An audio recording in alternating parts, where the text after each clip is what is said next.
Good evening to all our viewers on RPG Limit Break, and welcome to this final regular season race from the Final Fantasy Randomizer Fall League here in 2022. My name is Moonrisen Phoenix, and joining me in the commentator's booth today, Chronometrics. Good evening. Hello.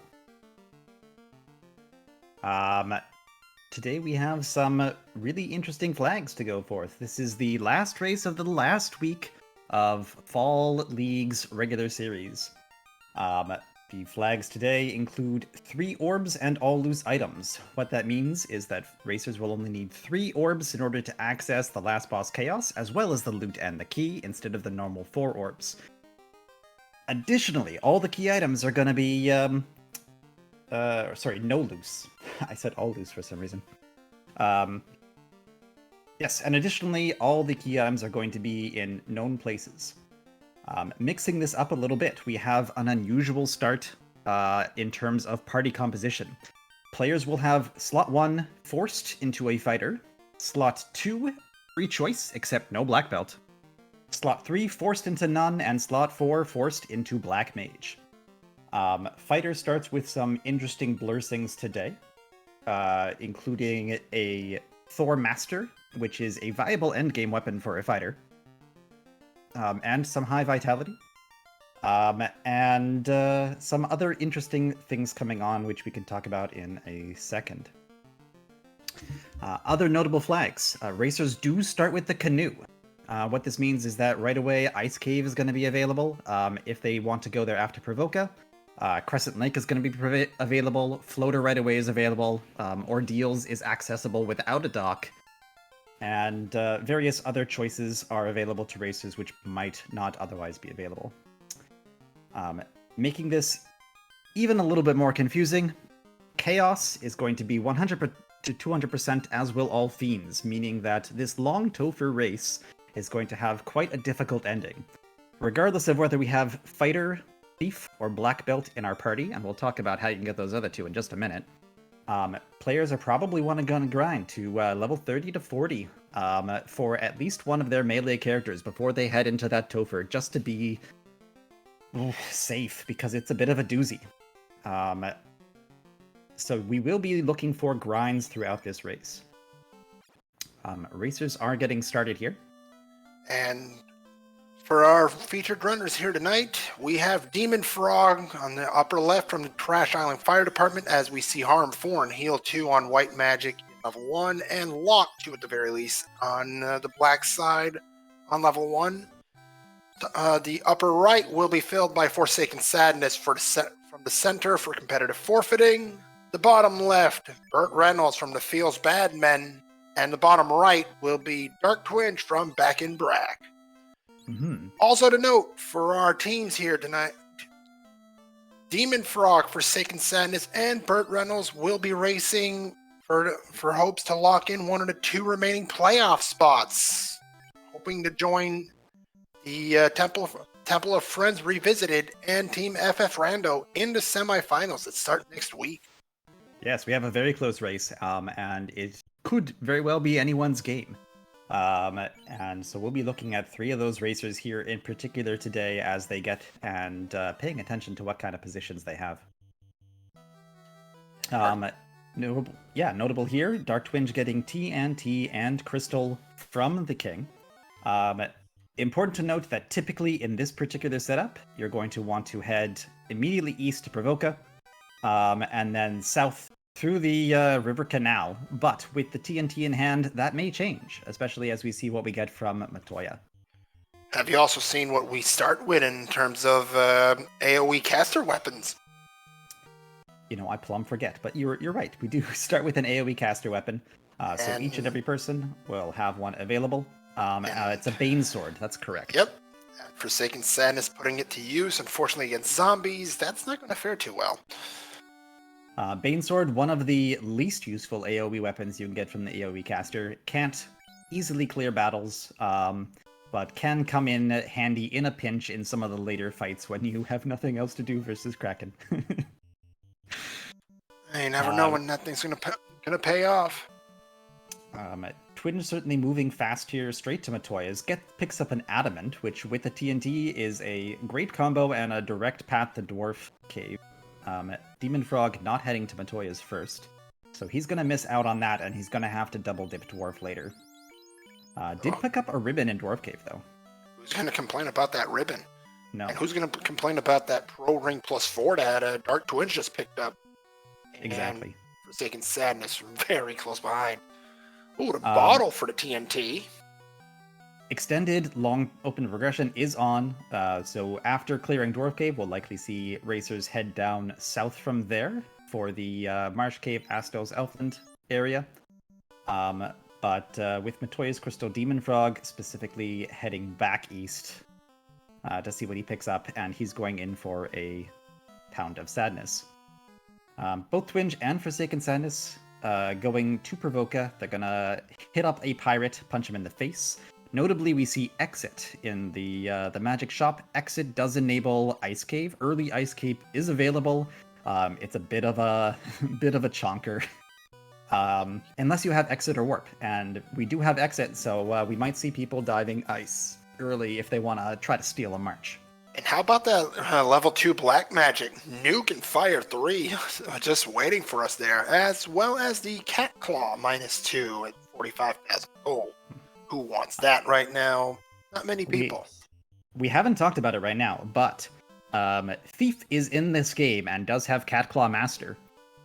No one on here is running a second slot Thief, but there is a viable option, given that Thief has lockpicking, that you could try to get a high-level Thief to have the key to get into Topher just a little bit early. After you defeat a Fiend in this particular seed, there will be additional fighters available. You can either replace one of your existing fighters, keeping all of their levels but ditching all of their spells, or add one into the Nun slot, in which case the character will show up at level 1. It's not wrong, necessarily, to pick up a Thief and to head into Topher with a level 1 Thief just so that you don't have to go find the key if they should find loot first. It's definitely an option and a strategy. Additionally, you might even replace the fighter if you find a particularly good weapon, because there's no Masamune in this seed. Which means that you find a good katana, that Thief is going in. You find a black belt, that fighter's going out. Whatever you need to do to get a strong character for the post-grind is going to help you out quite a lot. So we've got Oxyel from the Pirates, and we've got Clothes +4 in the armor shop at Provoca. Not entirely bad. I mean, our mages are going to need some kind of armor. Especially those red mages, which do start with a no bracelet malice. So for those who took red mages, that might be pretty critical. Red mage, perfectly viable in this seed. Key spells you're going to need. You can't get through Topher here without a life spell. Especially, there are high chance of status effects because extra status scripts have been added to enemies and fiends. So we will be seeing some random things, and we might not all have time to get ribbons. And meanwhile, Dark Twinge, after giving our daily dose of torture to the Hooray Dwarf, finds the crown under the adamant. So we're going to have a quick cash in there, see what that gives us. Yeah, absolutely. Crown right into Astos means that this is going to just fly past. Twinge probably was hoping for something more than just, slab. Twinge definitely leading the pack at this point. Demon Frog going back for his double dip on Dwarf. Burt Reynolds just a little bit behind. Forsaken, honestly, only about 30 seconds behind that. So racers staying pretty close so far, despite some early divergence. Fast on Gradient today. That's going to be fun. Forgive me, Forsaken has yet to pick up the crystal and the TNT from the king. So he's headed up to Temple of Fiends.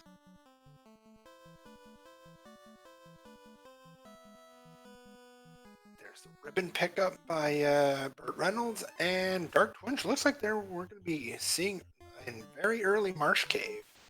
Yes, a Marsh Cave dive with Exit is not too bad, but more importantly, we do need a grind. And Marsh Cave has one, but maybe three in the future grinds to check. So heading to Marsh Cave, getting some early loot, especially in this seed. If you have a fighter, you kind of need some chests, but if you have a black belt, sometimes you don't. Is pretty fast in Marsh compared to some of the other possibilities. The scary thing is, what if they have some of those nasty statuses? And we saw this earlier in the week as we had 7 wipes in Marsh Cave due to some ghouls that had crack. It was horrific. And I believe the Great Wolves have rolled, what is it, Glare for an insta-kill? That might not be good. Yeah, anything where there's a large pack, and ambushes are scary, to say the least. Let's see what Twinge picks up here in the incentive. We have a giant. That's not the trap tile we're looking for. That's better than... So we'll be exiting out of here right away, and we pick up a ruby. A big decision point in this particular flag set is what happens when you get Ship and Canal.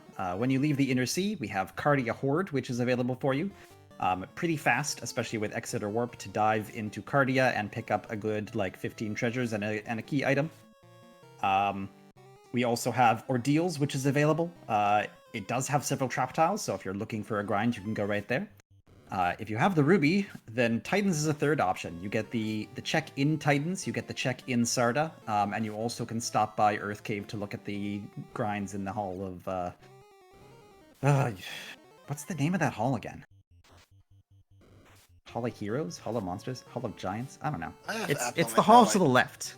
Yes, it's the hall. It's the hall to the left where a lot of bad stuff is.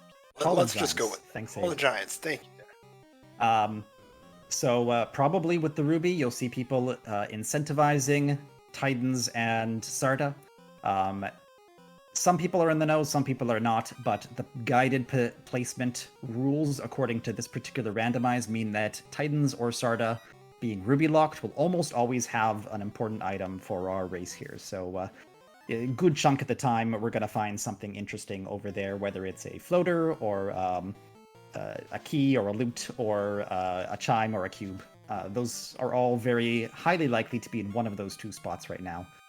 It's nearly 100%, so it's definitely a really good place to go for people right outside their canal. But we don't have canal or ship right now. Level 4 magic paying off for Dark Twinge. That's Cure 4 and Ice 3. Two definitely useful spells. Absolutely. We are still looking for the god spells. Fast and Temper are almost a hard requirement in this particular seed.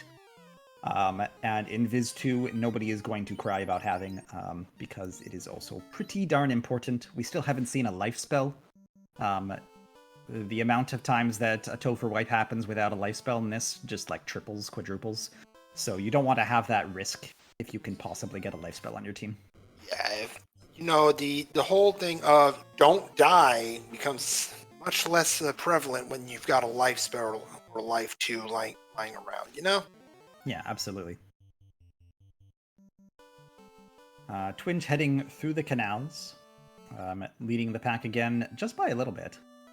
But, it's a good play to make. We're going to see him stop by Crescent Lake. We should find our canal or ship there, and then likewise, we're going to go up to Ice Cave, and the last one of those two will be in Ice Cave. So both Ice Cave and Crescent Lake are going to be required this particular seed. Meanwhile, anybody who's checking the 3-3 chest in Marsh Cave today will be disappointed. There was a ribbon there on Thursday's race. Today, it is a very unremarkable silver helmet -3. One other thing we should mention is that Probring hanging out in Elfland, Probring +4, just sitting there. In a mage-heavy seed like this, it's good to come remember where that is and come pick it back up later. There it is. There's life 2. Level 6, Temper level 6 as well. Yeah, Red Mage Gang gonna be pretty sad this time. Looks like Life 2, Fast, and Temper are all gonna be outside of the range of Red Mages. If we see a white mage in any of the dungeons post-Fiend, we might see those red mages getting replaced.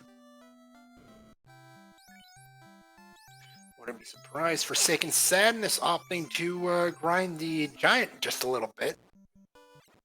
Yeah, Giant's not a good grind, but especially when you have a nuke handy, sometimes you just want to pick up a couple levels so that you can do something like a volcano dive or just be a little safer on some other option. And it never hurts, especially you see a giant there that's going to be anything better than you're going to find in any random encounter, right? That is absolutely a good point there, Corona.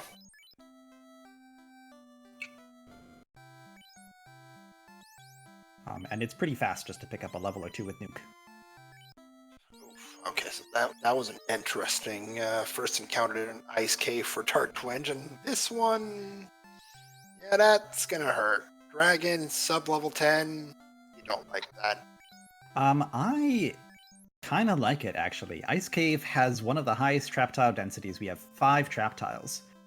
It's very unsafe because they're all buried pretty far down, but if we find the eye tile here or something, we might see Twinge using those frost dragons to kill off his other 2 mages, and then grind an eye tile.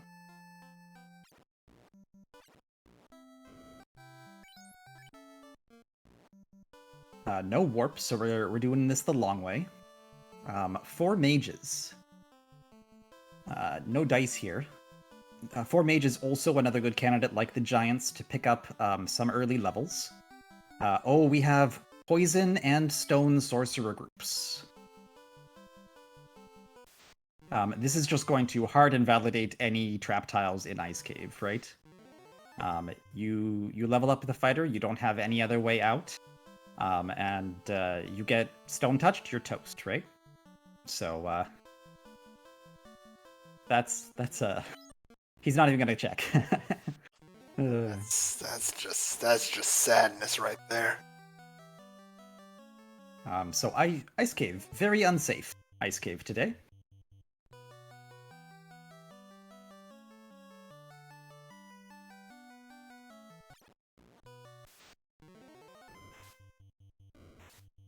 At least you get some money from it. And frost walls. Yay. Anything with more than 4 people on this screen in this particular flag set just scares me.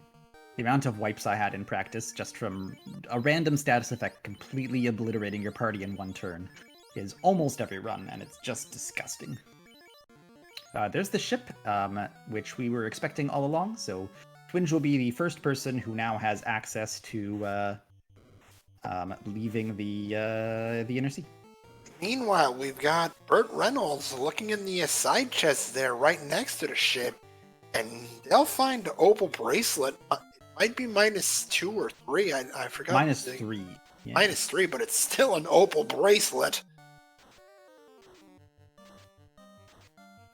Twinge exiting out and leaving there. First to leave Ice Cave, probably first to leave Inner Sea. We'll see what everyone else chooses to do regarding checking the grinds. It will depend. Like, we don't know what the grinds are because we didn't see them with Twinge, and if the other players don't see those sorcerers, don't see any of the nasty scripts, they might decide to go check more grinds. While Burt Reynolds is continuing to check those chests and finds another big payoff in the form of the Mage Staff.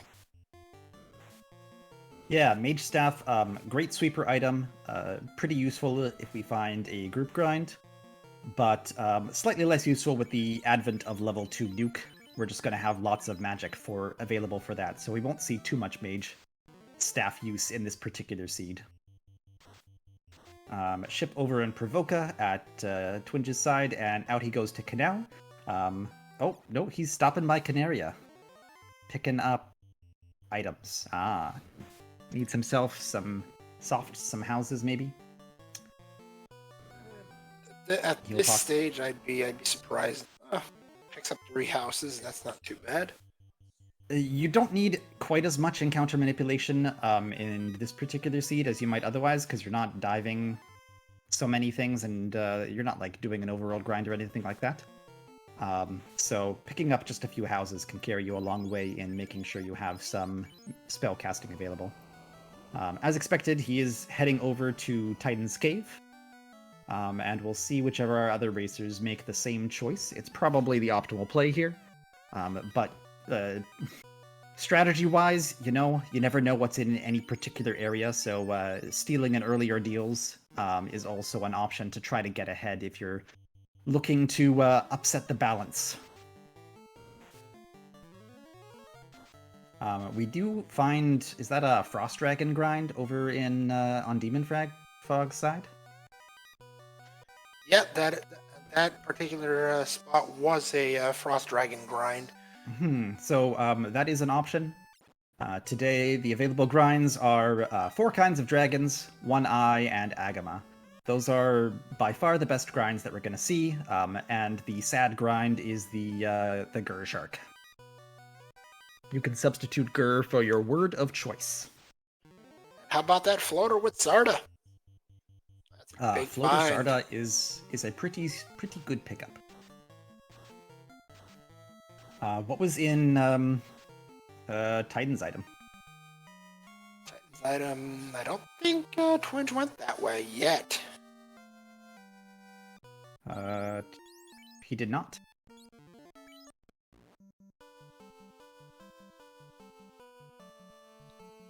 A lot of money and a stick.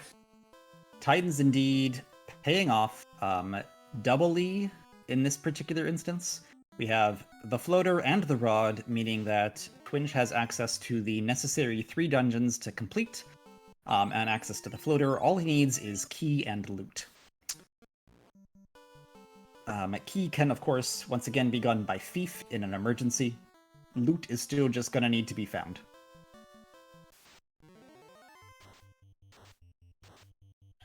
That's where the Ordeals play might come in handy. However, incoming airship for Dark Twinge. There it is, first into the air at 19 minutes. And he's definitely going to go straight down to Gaia, turn in that bottle. And maybe we'll see whether some of our missing spells are up here in Sadland. And indeed, Fast is over here, level 7 in Gaia. Yeah, that's Sadland, huh? Oh, speaking of sad. Oh. $44,000 key isn't too big of a deal. We will have to grind. So we'll see racers coming back here to double dip later after their grind when they've got like 200k gold to pick that key up before the way. The sad part is, of course, that there are 3 really easy and 5 total grind tiles that you can get behind the key, and those could be the necessary grind for you. Twinge going to stop by Cardia. Cardia has, again, Bahamut Horde on, which means that all of the Cardia chests have been agglomerated behind Bahamut himself.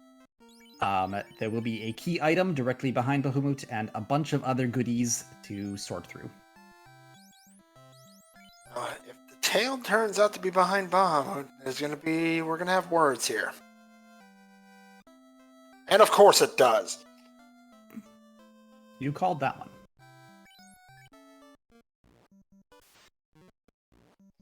Well then. Nothing else, though. I think the tail alone is going to be worth the price of admission there. True. I mean, whatever you get in here, it's actually only like a 25-second check, which is pretty fast for any key item. But certainly promoting gonna be helpful for that fighter. If we can find any weapons, gives you access to Excalibur, should we find a nice Excalibur. Speaking of Excalibur, we have not seen any endgame weapon that is viable at the moment to date.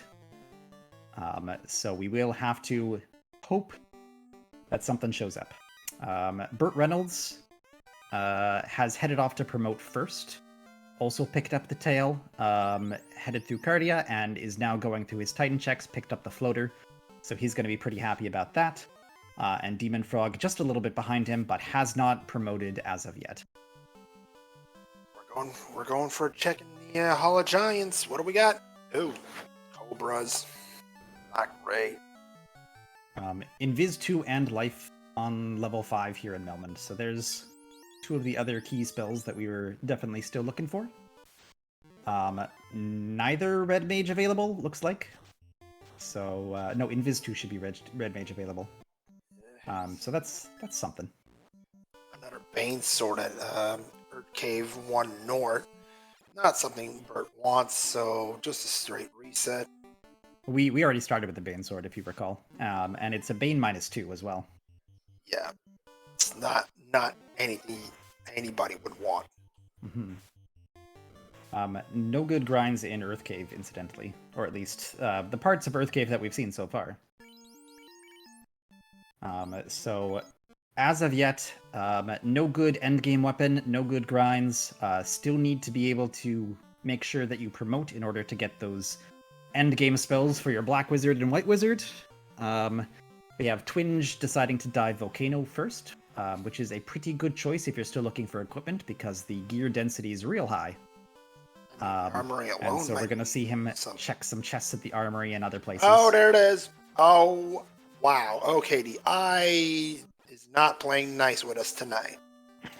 We have an eye grind, but it starts with crack. It's not impossible though. Like we're pretty close to the top. So you can pretty easily just walk right out of here, use one of your tents or houses. We do have an early ribbon, which everyone picked up in Dwarf Cave. So, I think this is a viable grind, honestly. Yeah, there's a way out of it, but still, eye with crack, not a fun time. So this will be Twinge first to start his grind. Nothing particular that I think we found quite so far in Earth Cave. Well, except for that ice sword that Bert just picked up. Ice sword, okay, honestly.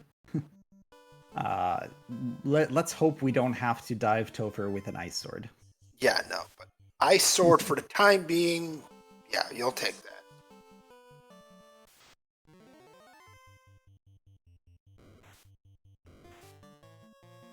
Twinge abandoning the grind for now. Not sure if he's planning on fighting Carrie first, or just decided that 10 levels was enough. Ooh, some good armor. We have opal armor for the knight in there, and it's plus something. Didn't get a perfect look at it. Oh, there's the katana at +3, no less. Yikes. Katana +3 is a mood, that's for sure. Katana +3. That exit out. It looks like he might be continuing his grind, so he's probably going to reset and head back in for additional grind, is my guess, but we'll have to see. He still has the ribbon on the white mage and not on the fighter, so we might not actually be seeing the continuation of it. No, he's grinding after all. Speed bump sighting on Burt Reynolds. We might have our first crystal of the day lit very shortly. Forsaken Sadness over in the upper right, picking up his floater after his own visit to Sarda. Trying to land at Gaia, but parking spots just not working for him. Sometimes real hard to hit those exact tiles. Bert not even opting to check what that party member was, and bad day for a Dark Twinge. That's a crack landed on the fighter.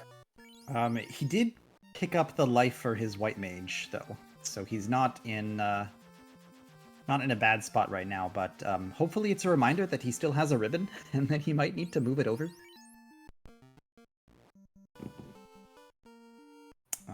But maybe not. We'll see. Demon Frog, picking up a Tyro fight outside of what I think was Ordeals there. But maybe just doing a Tyro grind in general? No. Just heading to Ordeals.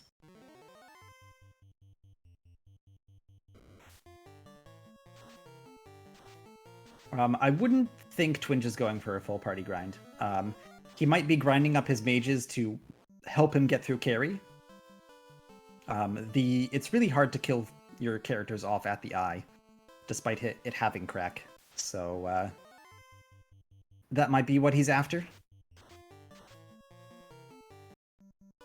I not being known for the most dangerous of enemies, which usually is what makes him an ideal grind, but also means that killing off your other party members is more difficult.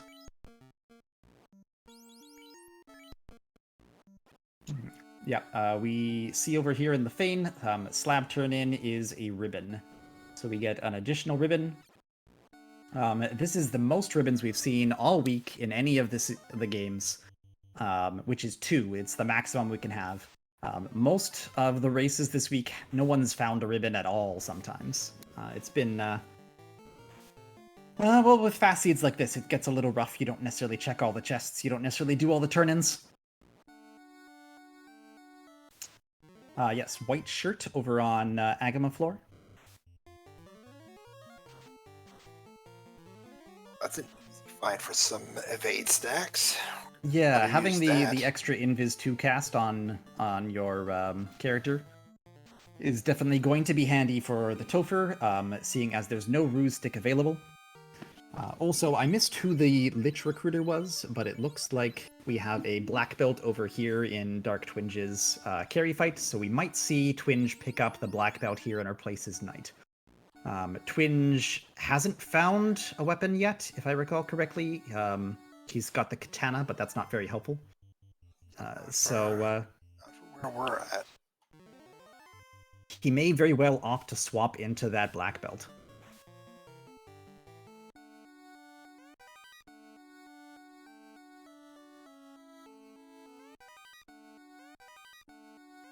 Ordeals coming to a close over on Demon Frog side. Twinge deciding just to nuke carry down and hope that's fast enough. Carry, again, can be anywhere from 100 to 200%. So they couldn't be as hard as 1200 HP, and it looks like they were pretty close this time, but we did make it through. And the black belt is indeed getting replaced for the fighter, which invalidates any need for weapons.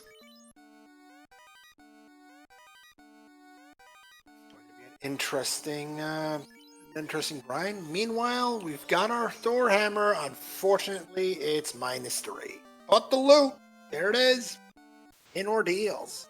Loot in Ordeals, Thor hammer -3, not viable. Thor master on fighter, actually really good. For those of you who are not familiar with Thor master, it's a blursing that doubles all of the damage that a weapon will do when in battle, and this includes the strength bonus. And it does this before applying absorb. So, on a white mage, not such a big deal. It just makes the Thor hammer kind of decent.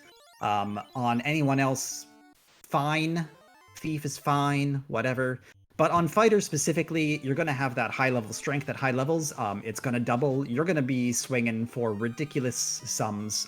It's usually better than the Excalibur by a big chunk. But at -3, maybe not so much.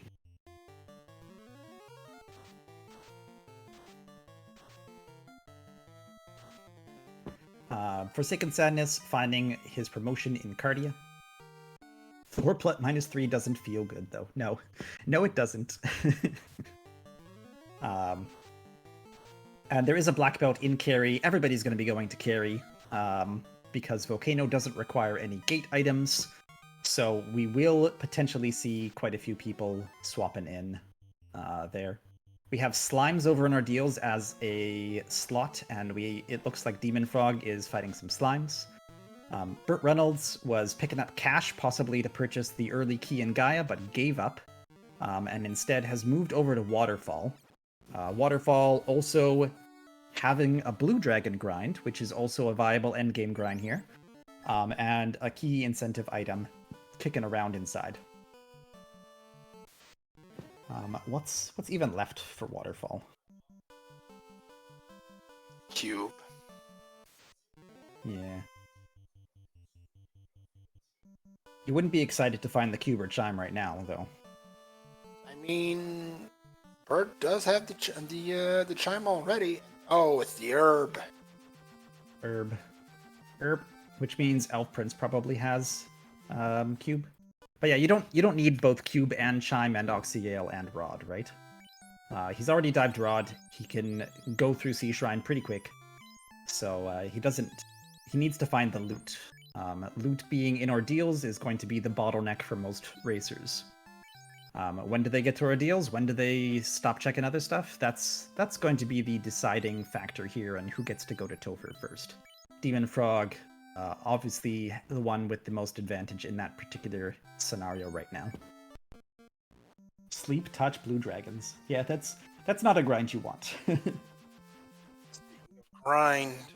Twinge has a setup for the grind, and that black belt is rapidly becoming rather chunky. We're going to see Twinge grind to probably 40, maybe 41. 42 is the level that we're actually looking for, but knowing that Twinge still has 2 dungeons to go and 2 fiends, usually you can just pick up a level or 2 by beating up the fiends, sometimes a war mech, and that's enough. So we'll see him stopping just short of that to save himself a little bit of time. And we'll check back in with Twinge in 3 minutes. Burt Reynolds opting to dive Sea Shrine. Sea Shrine actually pretty fast. If you're not checking any chests, the pathing is pretty quick. Definitely a little faster than Earth, a little faster than Sky. So one of the better ones to do. Also, it has a lot of group battles that have high experience. So if you're looking just to pick up a few extra levels for whatever reason... Oh, there's a ruse stick. Hello. If you're looking to pick up a few extra levels, then that's a thing. Ruse stick, an option? It's hard to ruse a lot in this particular Topher, just because Topher is so long, and because if your white mage or lifer dies, you're in trouble, so sometimes you just gotta start swinging, and do the best you can, but this might mean that they go into Topher at a bit of a lower level than you would otherwise expect, maybe hitting 30 or so instead of 40. Especially, they haven't found a good grind yet. They don't mind picking up a few levels here and there. They might decide to give it a risk. Excalibur spotted, meanwhile, Demon Frog's got it. It was in the upper left of Volcano 5. Yeah, absolutely. That is a +0 Excalibur, so it's base game. It's definitely a weapon that can take you through Topher. We all have the upgraded knights, so there's no problem. Opal armor was available, so we've got some great armor available for them as well, which I think was a check in Volcano? Looks like he hasn't got it, though, for some reason. But it was an earlier check in Volcano. So it's definitely a good endgame setup if you want to run fighter. That said, Black Belt also available at the end of Volcano for those who decide that they don't want to. Big difference in opinion in between who likes Black Belt, who doesn't like Black Belt. Forsaken Sadness, being the second person to grab the loot over in Ordeals. I didn't see whether or not they've checked Gaia, but if they know where the key is, they're good to go. They're in no mode, right? They know where all of their key items are, they know all the things they have to do, and they can just get rolling. So that's the second person that we have on stream to be able to say that. Meanwhile, Demon Frog... Now we know why the they found the Excal and didn't bother to equip it. That's a swap out for the Black Belt. The fighter's gone. He's also using the not so fun strategy of lowering his mages down to 1 HP by walking on the lava. But the eye grind is there, so it's not a bad option. I don't know if he saw whether the eye had crack or not. Twinge has finished his grind, didn't see at what level exactly. He'll be looking to pick up the gold bracelet for his black belt over in Gaia, and also the key. Oh wow, gold bracelet +3 at 7,000 gold? Yes please? Yeah, it's I want 2 of those for my girlfriend, thanks. Yeah, I'll fully agree with that one. Meanwhile, Bert has punched through Kraken, and that is 2 orbs up. Yeah, he was not too far from wiping there. Yeah, Kraken do Kraken things. What do you want? Quite often in this particular flag set, the early fiends are tougher than the later fiends. You're usually doing a grind, and the early fiends are often taken pre-grind. If they are, they're very scary. Forsaken Sadness, Diving Volcano. Don't know if he saw the eye grind there, but hopefully he does. If not, at least he'll be able to pick up some good gear for his fighter should he choose to continue with fighter after seeing the black belt.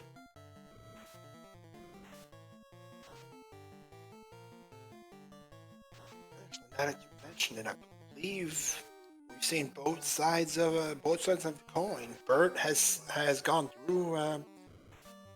Actually, no, that. Oh wait, no, Bert has not dived Volcano yet. no, you're right. You're right. You went right through the Urt Cave offering. Yeah, Bert is going to Ordeals though, so he will find an important item there. Twinge looking for Ordeals for loot over in Lefane with the slab turn in, but getting a ribbon instead.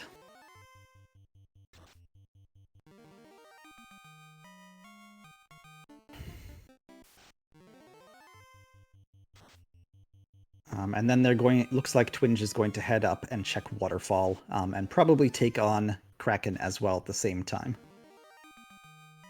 Again, looking for that ever elusive loot. Twinge probably hoping for it not to be an Ordeals, Ordeals being one of the slowest dungeons, especially with no warp. And on top of the screen, we got our double eye grinds going on.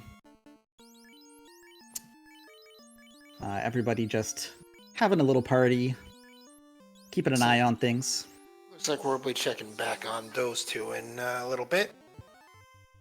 Twinge is 42 and does have warp. Gotcha. In that case, maybe we will see him go to Ordeals, but I think this is the last dungeon check before anyways, so it's not like he's managed to skip anything, unfortunately for him. We'll have to see if his early lead can be preserved, or whether some of the other players have managed to catch up. How about that in the top right chest in Ordeals? Aegis +4. Certainly not a bad pickup. Especially Burt Reynolds doesn't know that there is a black belt available, so he's setting that fighter up for success. Yeah, I mean, you've got Opal helmet, ice armor +4, and now you get Aegis on top of that. Yeah, that's we're starting to get to very chunky. Absolutely, and he's going to be the third person on stream to pick up that loot and get himself ready to go, and also the person with the most orbs available. One thing that you also might see in this particular seed, but we have not seen yet, is if a mage is offered, many people will throw a gratuitous mage into their 4th slot, just to have those extra access to emergency spells over in Topher, cast an extra temper, cast an extra life, whatever mage happens to show up, and help you out just a little bit. Post-grind, it's a good idea.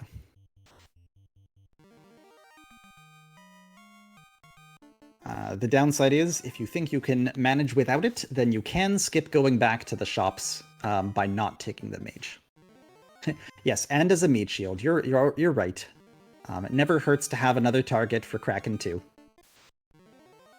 Yes, because as we all know, Kraken's favorite food is anybody who can keep your team alive.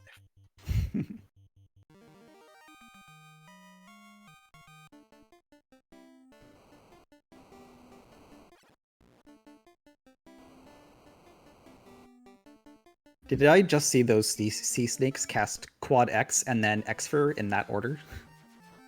That is very scary.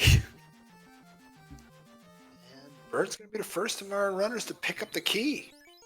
So that is Demon Frog already picked up the key earlier, I think, and so did I- Forsaken Sadness. oh So. wow, shows how much I've missed.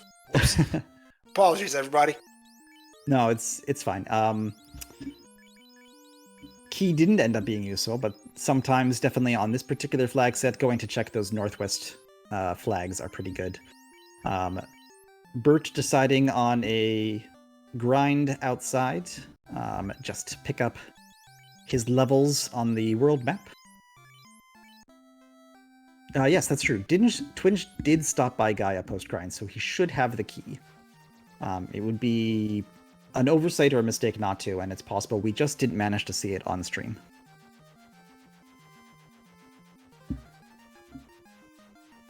Twinge, the only one who doesn't have the loot so far.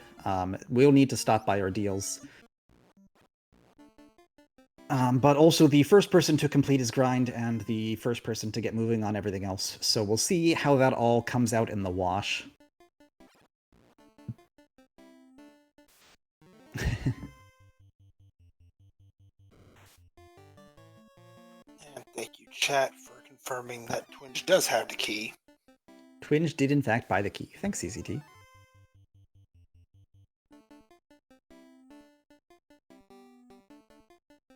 We have Demon Frog in the upper left doing his Earth Dive. If I recall correctly, Earth had a Vorpal in it, and that was it. Question mark?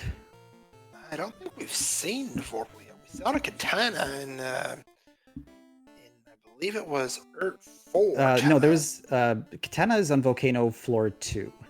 Oh, goodness. And it was +3. For some reason, I thought there was a Vorpal as well, but I don't remember anymore. There was something on that top side treasure room. Only thing you remember from Earth is disappointment. Fair. Crushing that ice sword. Oh yes, that's right. There was an ice sword. Yes. Completely invalidated at this point, but that's okay. Twinge also doing the Earth Dive now, just a little bit behind Demon Frog. Moving a little bit faster, but we'll see how that actually works out. This is Twinge's last orb, so he'll be the first to collect all orbs, looks like. Though Bert will be barely a step behind. That's definitely... Twinge in much better shape for Topher than Bert at the moment. Bert still kicking around late 20s, if I recall correctly? Mid-20s? Mid-20s, yeah. I believe one of his characters was level 25. Mm-hmm. He's the only person who hasn't done a grind yet. He did get the fighter set, which you can see highlighted on Forsaken Sadness' screen. Opal armor, Aegis +4, Opal helmet, and Pro Ring. But we'll see how that washes out. Meanwhile, and whether it's enough to carry you through a difficult Topher. Also, I'm going to pay respect to the vampire there, who thinks he's all high and mighty and proceeds to just get absolutely mauled by the black belt for over 800 damage. Lich going down pretty much simultaneously through Dark Twinge and Demon Frog. So we do see Twinge moving a little bit faster through Earth Cave there. And Twinge going to attempt the herb turn in. It's not going to work out for him, and then off to Ordeals. And yes, Demon Frog should be headed up to check out what Kraken's doing. Learn some kung fu for his black belt. And yes, everybody, I will pay respects to the vampire and not Lich. Lich is a speed bump. That's as much as I'm going to say about that. Yeah. No mages whatsoever behind either earth or ice or water or fire. So maybe a mage behind Sky, but nobody's going Sky. Burt Reynolds deciding to ditch his fighter. After all, Excalibur's not good enough. Let's get us some Fists of Fury. Yeah, that's correct, Fushards. Everyone is running the same seed with the same set of flags. This is a unique custom set of flags that is curated for Fall League Week 4. So they will all be running exactly the same thing.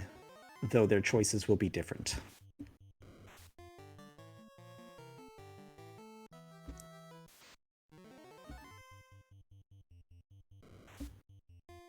Forsaken Sadness still checking chests for some reason. Not sure what he's looking for. Go ahead. So to touch on an earlier point, currently, alternate time loop, represented by two big eyes in this race, is sitting at 112 points, equal to the Trash Island Fire Department at 112, represented by Demon Frog in this race. Center for Competitive Forfeiting is 1 point back at 111. Forsaken Sadness running them. And the Feels Bad Men, represented by Burt Reynolds, is currently sitting at 109. Top two will move on. The exception to this rule is if there is a tie, we will see every team in that tiebreaker make the playoffs. Which is also a great time to talk about our bin system. In this bin system, there are points up for grab that people can add to their totals. The first person to finish will open bin 1, and they will get 10 points. Then the bin will be open for 1 minute. Anyone else who finishes within 1 minute of first place finisher will also be in bin 1. If they don't, then the next person to finish, no matter how long away that is, will start bin 2. Bin 2 gets 8 points. They will last for 2 minutes, and their bin 2 will be open for 2 minutes. Anyone else who finishes within that 2-minute window will also get into bin 2. Then from then on, bin 3, where people get 4 minutes, and then bin 4, where people get 8 minutes, and bin 5, where people get 16 minutes. So the big spots to be in really are bin 1 and bin 2, which will get you those big point differentials.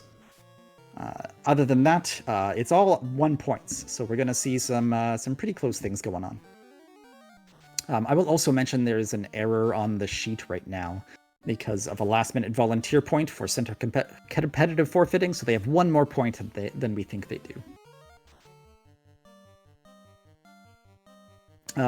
Let's go back to Twinge, who has started his dive into Topher and is looking pretty saucy. He went in at about just before 49 minutes. A long Topher run usually takes anywhere from 5 to 7 minutes, depending on how things roll out in the fights and the regular enemy encounters where you have to run. So we should see him be finishing at about 55 minutes if he can manage to clutch out all the fights. Seeing a wipe is not too uncommon. It's certainly not the wipiest seed I've ever seen, but definitely it happened a few times on stream. Even in one particular race earlier this week where the second place racer wiped 3 times and ended up getting 7th, and it was a tragedy.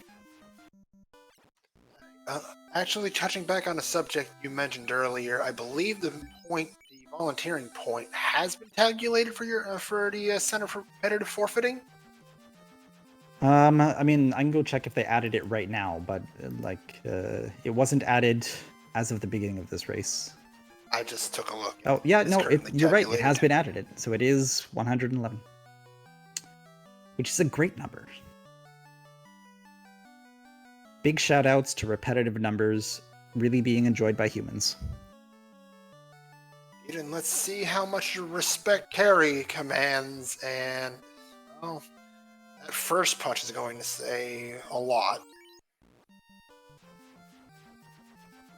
No respect. Nope. None whatsoever. You're in the way, get out of it. Mm-hmm. Once again, second run through of the Fiends, usually less scary than first run through of the Fiends, for some reason.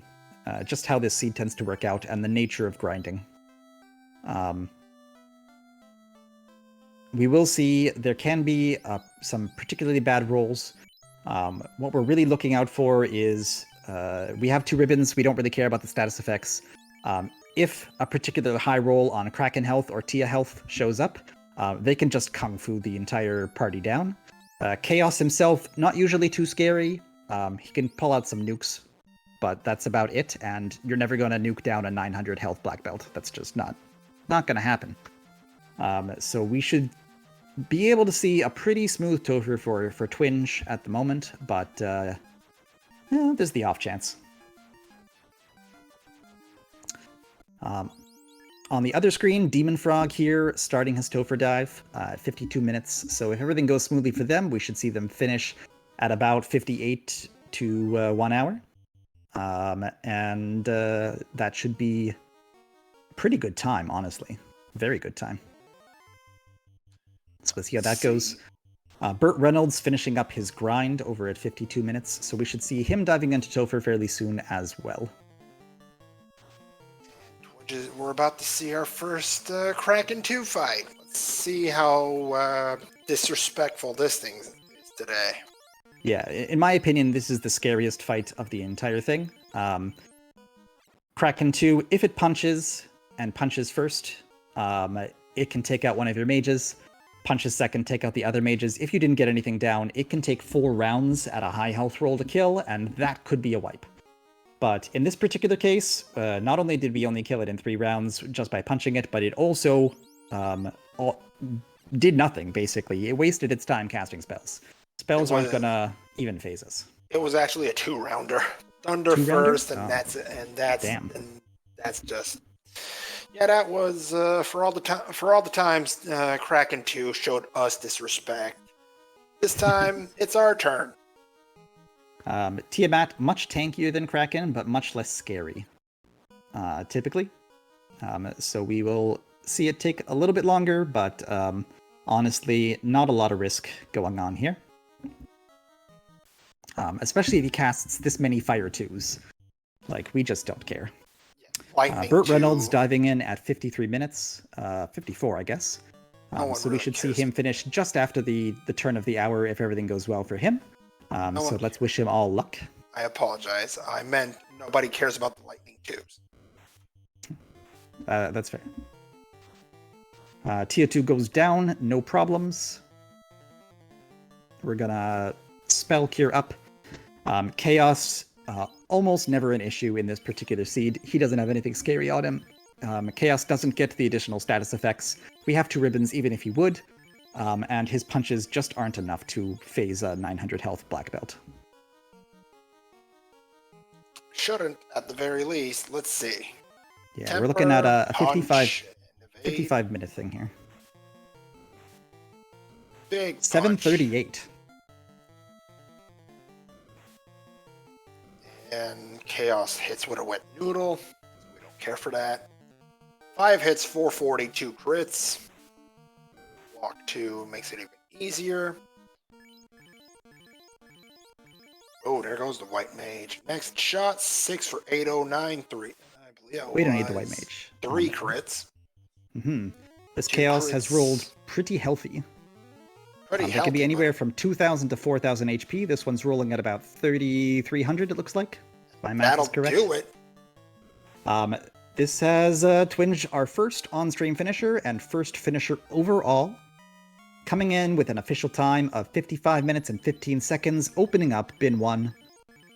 Congratulations to Twinge, who we're pulling into the room for an interview. Absolutely. GG's, Dark Twinge. Thank you.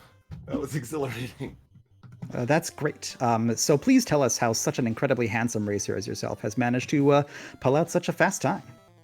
Really, the main strategy is just this flag set needs a grind, whether it's on your black belt or thief or fighter, and ideally it's a black belt if you can either start with them or switch into them, and that's really the focus. I even opted to skip the 3 chests in Temple of Fiends, decided to save that 45 seconds. Just the idea is, if at all possible, I want the black belt. There's only a 50% chance I'm going to be able to find a black belt behind the Fiends here, so it's far from guaranteed, but that's kind of what I was planning on, with a little backup strats to make the fighter work if I needed to. It certainly worked out well for you, getting that black belt and the eye grind right beside each other. Yeah, I started taking it a little bit on the fighter. It's I briefly was thinking, oh, I've got the pro ring, I'll be safe. No, that's Earth Elemental, that's crack. Okay, I'll get enough levels to be safe to kill Carrie, and enough money to buy the key, and then we'll kill Carrie and see where we're at. Oh, hey, there's the black belt. Okay, let's just do this. Let's do this. Nice. You were the first on stream to complete the grind, though you were the last to check Ordeals, leaving it to the very end. Trying to skip an Ordeals run there? Absolutely, yeah. That's the worst place to visit with the airship. But I thought I planned my routing pretty good around it. Like, so I was turning in the herb and then immediately going down to Ordeals afterwards if I needed to. So like, it seemed to flow pretty well. Like, with the minimum number of checks I could do. Yeah, and there's no way to know where anything is really. So it's a good run. Thank you. Did you give any thoughts to continuously going with the fighter at all? Not if I see the black belt, no. Like, the fighter doesn't even have the ability to equip the ribbon. Like, the black belt did have a penalty on luck, so I knew, like, they were, like, running from Topher was gonna be slow, which you may have noticed, like, there were several fights that I had to just, like, kill them with nukes and stuff because they, I couldn't run away.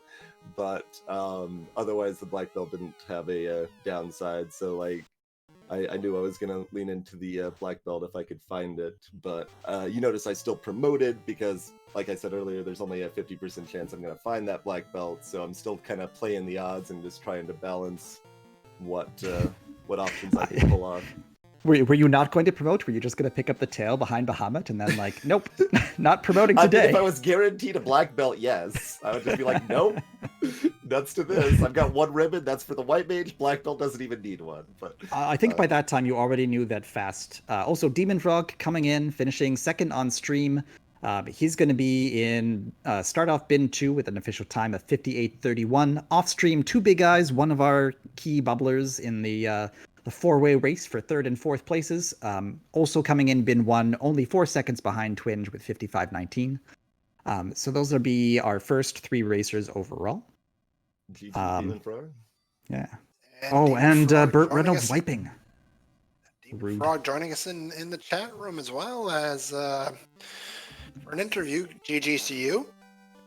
Hello. So tell us a little bit about your race, Demon. Thank God there was a black belt somewhere. Oh, I was dreading the fighter. No ribbon, and there was just no good swords. I found an Excalibur, but other than that, there was like nothing usable. I even said, you know what, I have the tail. It was right behind Bahamut, but I'm not going to turn it in because I'm going to dig for a black belt and pray. We were just talking about that. Yeah, it's interesting, especially because I think at that time everybody knew that there was no low-level fast or temper available, and they didn't know what level it would be on. So, like, not promoting your black belt and skipping out on fast, temper, and possibly life and life 2 does seem like super dicey in this kind of Topher. So it's interesting that went through your mind. It cost a few minutes. I went and got fast on the black mage after promoting because it was 7 in Gaia, and he got pasted on carry. So that was a waste of time. But bucket 2, I'm pretty happy. Yeah, no, you raced a great race. In fact, I think this is your best race of the tournament. Is that correct? Bucket 2 might be my best. I'm not sure. Pretty close, if not. Yeah, third overall is nothing to laugh at. Certainly not. And yeah, about the spells, Life 2 was available pre-promotion for the White Mage anyway, so I had access to that myself. I forgot to buy fast when I revisited Gaia to buy the key, and then when I remembered later, I'm like, not worth 30 seconds to buy fast. We just gotta go. Turn to work out for you, so that's fair. See, so I made the mistake of watching the Fizzle versus Magius race a couple nights ago, and I was having some nightmares. Like, no, we're getting fast. We're getting fast. It's always interesting how little things you see in one race or something. It's like, okay, this means I have to do this now, and like everyone like finds a different thing to latch on to like that. Yeah, and I mean, like, with a high-level black belt on a grind, you don't necessarily need both fast and temper, right? But when you're running with a fighter there, do you know that? You don't know that. You don't know that you could get a black belt, right? So, yeah, that's why I did end up promoting myself. I'm like, I've got the one ribbon, like this, we can make this work if we promote, and I can try to make it work if I don't, not promote, find the black belt. That's basically a promotion. It's better than a promotion, but yeah, I could try to make it work either way. Speaking of which, Forsaken Sadness running the fighter with the tankiest fighter in the world. I'm not sure how many pieces of gear you all saw, but there was an Opal helmet +4, an opal armor, an ice armor +4. There was a pro ring +4, and an Aegis shield +5. Oh, wow. So just like you want to be a fighter that never dies, you could be a fighter that never dies. Plus vitality too, yeah. Yeah, the problem with the fighter though was with no ribbon, you needed to find the Aegis and the dragon armor and the pro ring, and you're still not 100% safe. And I have had practices where chaos is just like, hey, I got Bane and Crack and this and that, so the no ribbon on the fighter. And I've always had trouble finding a weapon for the fighter on these seeds. So it was like I was not super comfortable going with the fighter if I had to. No Massa was kind of hard, and there was a Thor hammer. It was a Thor Master, which is a viable endgame weapon for fighters specifically, and not so much for anyone else. But with that extra strength, especially on a grinded fighter, that Thor Master is real strong. But unfortunately, it was Thor -3. Yep, -3. It was like 12 base damage. So like, okay, well, yeah. And yeah, given the no ribbon malice, I even considered starting with a thief. I'm like, this could be an alternate melee. Like, it gives me more options for a different melee carry because the fighters gonna kind of suck. Yeah, and there was a katana +3, so like thief could definitely have pulled through. And I mean, like if Thor had been even +0, then it's even at -3, it's pretty good. It's like almost as good as an Excal, and at like +5, it's better than like a high roll Massamune. It's kind of bonkers on Thor Master Fighter, high level fighter, since it doubles all of his strength bonuses. We got Bert doing his second dive here on stream, and Forsaken doing his first dive, just reaching Lich. For those of you keeping tabs. And yeah, there was dragon armor in Corneria Castle's locked area. So like all of the stuff is available should you need it. Oh my god. That Lich just did exactly what you were worried about, which is insta-killed the fighter. Yeah, these Fiend refights are no joke. Okay. So now let me ask you two the most important question, which is Demon RHK was running in a VR headset, and would you guys be doing a VR headset exclusive race in the future? I could maybe make that happen. How much am I being paid for this? Paid in laughter, and possibly nausea. Probably a little column A, a little column B. Yeah. I got to bounce a bit quick here, but I just want to say thank you guys for. I know we had a bit of a scramble getting crew together, so thank you everybody for kind of scrambling together, getting this put on. Nope, and thank you, Demon Frog. Any last parting words before you go? I gotta wait to see how the points sifted out. I know we were on the bubble. Bucket 2 is pretty good, but we got to see where it goes. So if we're in top 4, I got to go learn no overall real quick. I'll be right back. Okay. GG, Demon Frog. And speaking of buckets, we're going to get our third finisher on stream. It is Burt Reynolds finishing third on stream and 7th overall in the race at a time officially of 105.18. Speaking of which, this does cement our top 4 finishers. So Absolutely. Our top 4 finishers will be Temple of Fiends Revisited with 136 points, FF Rando with 126 points, Alternate Time Loop with 122 points, and Trash Island Fire Department with 120 points. Coming in behind will be either Center for Competitive Forfeiting or Feels Bad Men, with should be about 116 points each from the looks of it, based off of the current bins. As long as nothing horrible happens and Forsaken ends up forfeiting.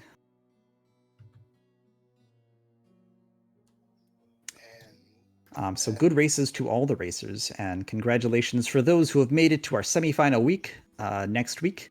And we're really looking forward to those. It's going to be a mess of a flag set with an utterly absurd, no overworld, all sorts of stairs added, all kinds of messy items all over the place. Just a complete confusion festival.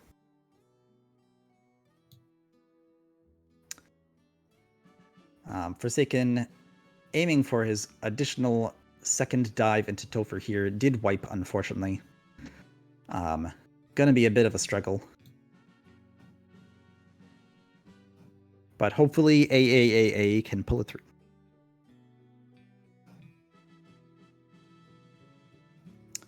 You can really see the difference here between the grinded fighter with, I believe he's running Excalibur, just a base +0 Excalibur. And he's only punching for about, 600 or so. Compare that to the Black Belt, who, unbuffed Black Belt, could easily do 800 to 1200 on that lich. I'm not even sure that's Excalibur there. Was he not the one who grabbed and ran the Excalibur? I believe the Excalibur grab was Burt Reynolds. He was definitely in the area of the Excalibur. Excalibur being in bottom floor of Volcano.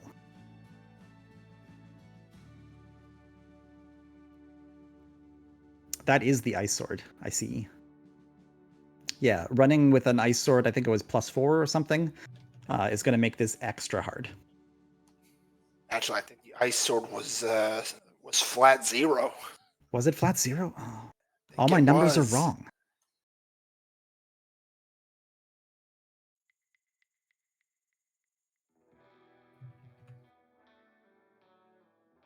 Well, at least he's got the power bulk. That's at least going to get some mileage out of this.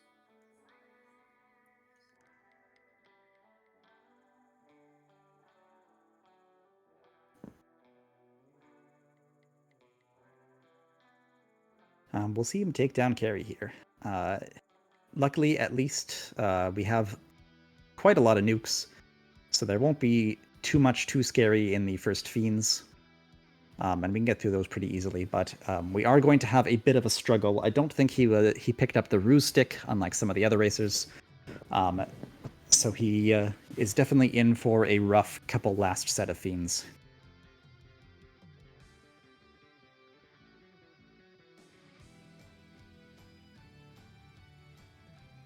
It's always interesting how the equipment expectations kind of pan out differently in different flag sets. Like, even in my practice runs on this, and even when I didn't have a black belt, I never ended up with a power gauntlet or ruse stick on any of my practices. And they're so, like, prominent on a lot of other flag sets. It's true, and chat is confirming here that he does have a ruse stick and the power bonk. So the ruse stick is available, which will help him get through specifically Kraken 2 and Tiamat 2. Again, those are probably the scarier fights than Chaos, especially with a no ribbon knight, because they can have the additional status effects added to them. Though I don't think we saw any of those on other racers. But I mean, like, we didn't exactly have time to see much when Twinge, for example, 2 hits Kraken. It's disgusting. Another important thing here, though, will be making sure that his mage stays alive, because he does only have that one single red mage, and Kraken is fully capable of taking it down and putting him in a pretty tough position to clear out Tia and Chaos with just the one character.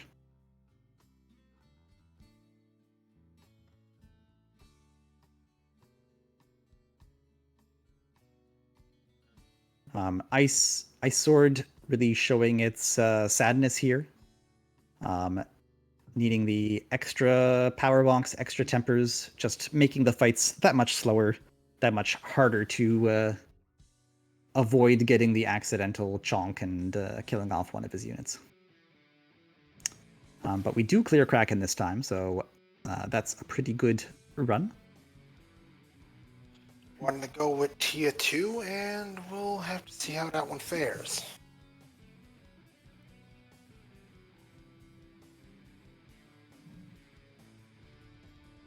If you can get... exiting out. Maybe because Forsaken Sadness deciding he's just not strong enough to take on Tia 2 after that Kraken. And looking to pick up some extra stuff. Reviving his team. Let's see what kind of shopping he goes for.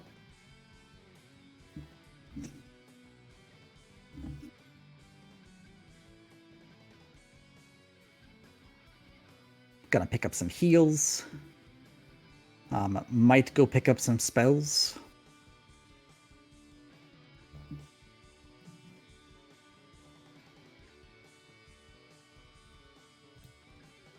Speaking of which, Bert never came over for an interview.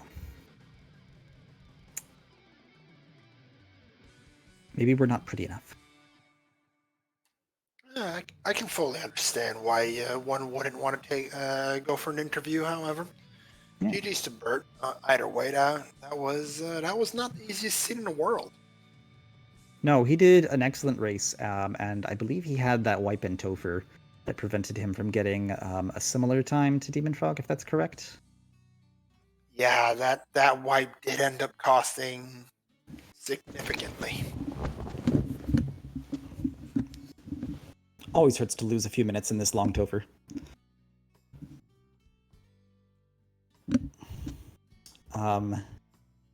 I suppose we can run through the various times of our other racers. While Forsaken gives it his third or fourth dive. Oof, there's quite a few dives. I think we're up to 3 dives. So off stream, we do have 10 other racers, and some of these might be your friends or teammates.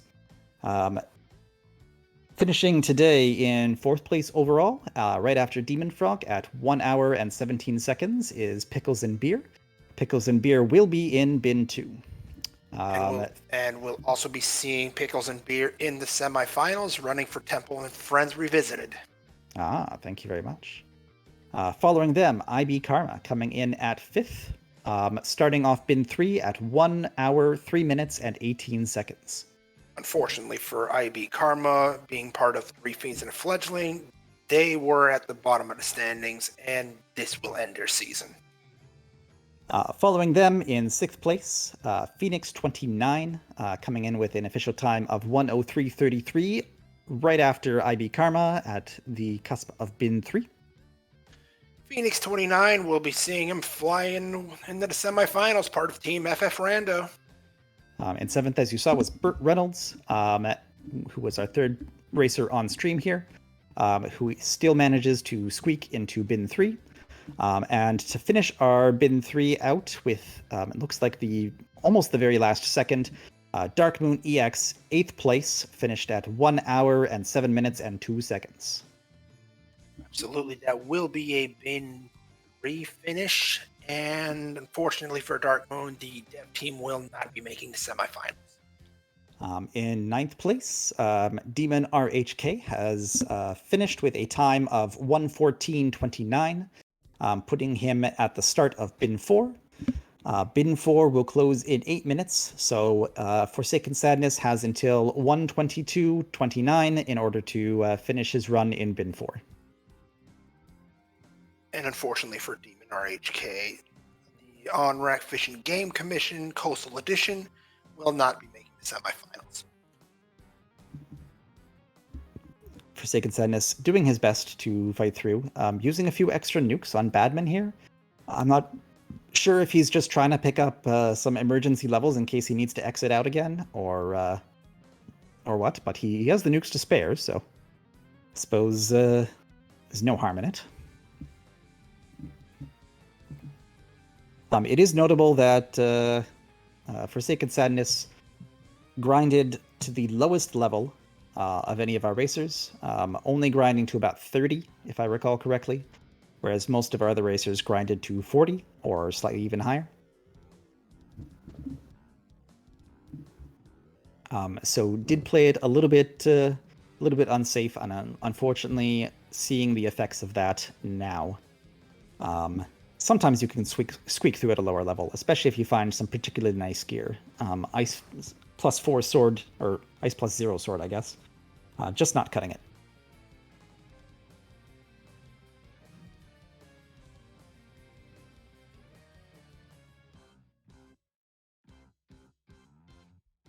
Also, I do want to give a shout out to our trackers here tonight, Cyrenus and 757. Really wouldn't be able to do this without you. Trackers, MVP, definitely. Absolutely, we have some great people behind the scenes, not only our trackers, but our restreamer here who jumped in at the last second due to all of our usual restreamers being off together at some kind of big party or something. For, maybe Speed Gaming's live in event, etc., etc. But really picking up the slack and doing a great job restreaming this for us at very short notice. Absolutely. Shout outs to Hate 13th for helping us out here tonight.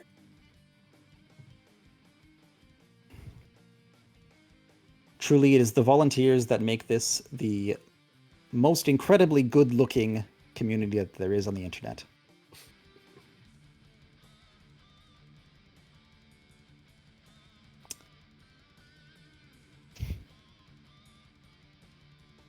You're a little early for that Kraken, Karma, but good call.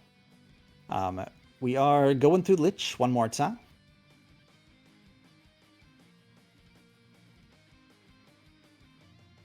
Lich's Zap not taking down 2 of his party members this time, so that's always a plus.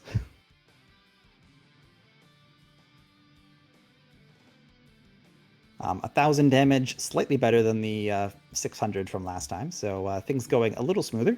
We'll see if we can keep the momentum up as we go forward. Still some ways to go, however.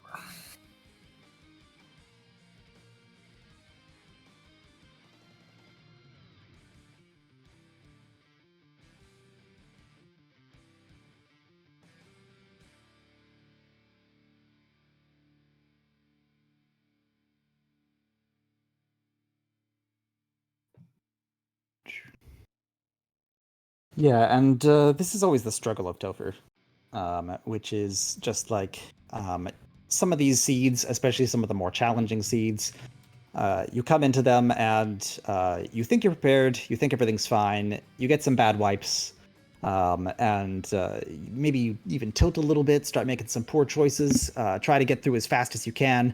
You just keep wiping. It's not unusual for one of these races to just have otherwise incredible racer wipe again and again, and it's a rough, especially when it happens to you. It can be pretty damaging. I've been there, everybody. I can fully vouch for that. Sometimes Topher just does not play friendly with you, regardless if it's a short or long Topher. Sometimes the fiends just don't want you to get the chaos. It's true, and it definitely is one of the more interesting things about this particular randomizer, that a small change in flag sets can definitely really make a difference in how you... Ooh, there goes that red mage. That's spicy. Can really make a difference in who you find scary, right? Like sometimes Chaos is the scariest, sometimes Kraken is the scariest, sometimes Tiamat the scariest. Sometimes even Lich is the scariest. I've definitely seen a wipe or two to a turn 1 nuclear Lich, who just takes out the entire party except for the melee, and then you don't have anything after that, right? I mean, just Thursday, the Lich 2 just demanded respect. Oh, I cruised through Lich 2 on Thursday. I'd have no opinion. I think I killed him in 1 punch. Well, yes. Sometimes you just look at the Lich and it's like, I've got this and this and this, and your Black Bone just goes like, I've got my fist. Try again. Yeah. I raced on Thursday, so.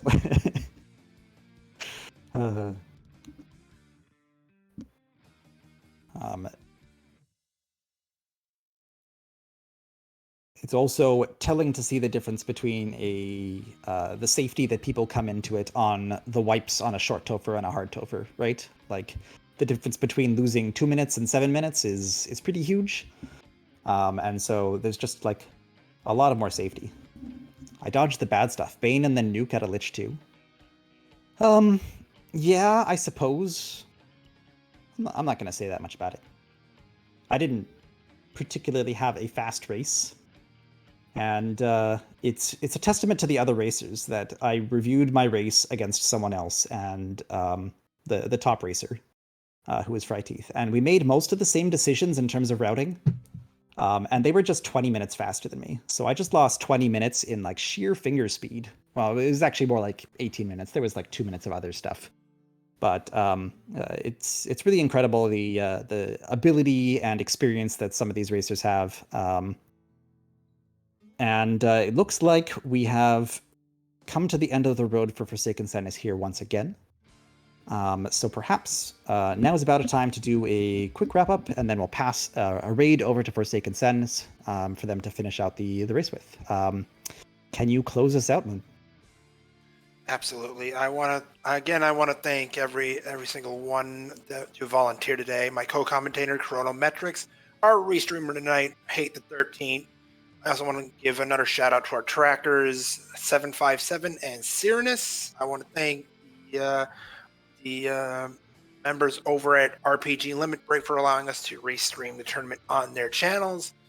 And as well, I want to thank every single one of you viewers for sticking around and encouraging your teammates and your fellow runners. So with that will pretty much do it for me. Chronometrics, anything else? Nope, I think you've said it all. Though I can't help but picture at the end of that thanks, the like, and you at the end of a video game. You know. Definitely something we could add in your I think future. it is already in some of the randomizer finishing screens, to be honest. It's actually in all of them, actually. Okay, there you go. So yeah, why don't you take us over to Forsaken Sadness? I believe it's Hate in charge of that, and we'll see you all there. And good night, everybody, from all of us here at the RPG Limit Break channel. Yep, thanks for joining us, and see you next week.